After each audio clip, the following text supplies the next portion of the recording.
Let's go more in depth with Yan Liang. She's an associate professor of economics at Willamette University in the U.S. state of Oregon. Yan Liang, where do things stand in terms of Huawei? Trump seemed to say one thing, other U.S. officials saying something different.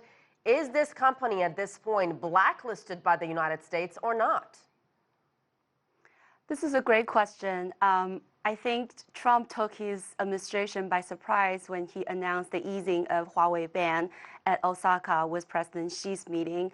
But I think very quickly after the announcement, his top economic advisor and trade advisor came out and clarified what he actually meant.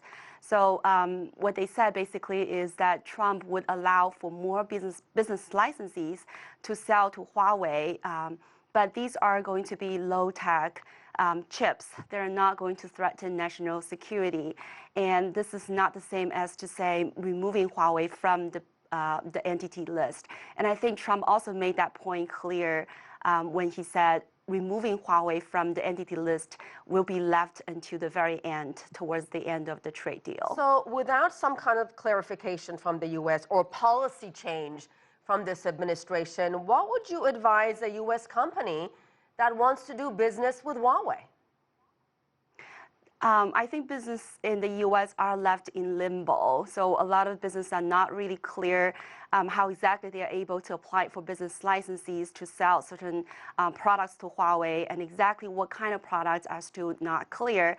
And the fact that President Trump changed his stance on Huawei back and forth not only posed a lot of uncertainty to the U.S. companies, but also to overseas allies. I think companies around the world and governments as well are not really clear, to what extent the easing of Huawei ban it's to what it really sounds like. So I think at this point for Huawei, it makes no substantive differences because companies are still trying to find a way to put it in practice. So the U.S. has repeatedly said that it sees Huawei as a national security threat. Is this, in your opinion, Professor, really about security concerns or economic ones?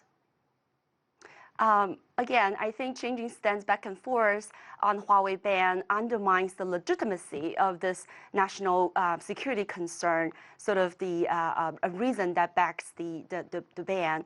Because on the one hand, at the very beginning in May, when President Trump announced banning Huawei out of national security concern, then he quickly announced for a few months of delay on the ban, and now again. So I think it does send very sort of mixed signals to the rest of the world. So exactly whether Huawei ban is out of national security concerns or is simply used as a bargaining chip to bring China back to the negotiation tables. Let me move on to the trade negotiations and tariffs.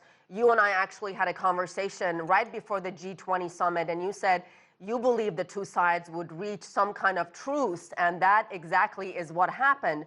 Beijing now says existing tariffs will have to be removed if there's going to be any kind of trade deal with the United States. What are the chances of that happening?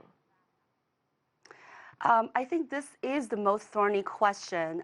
We heard Steven Mnuchin say we're 90% close to seal a deal, but I think the remaining 10%, especially with regards to the enforcement mechanism, is really the most vexing problem.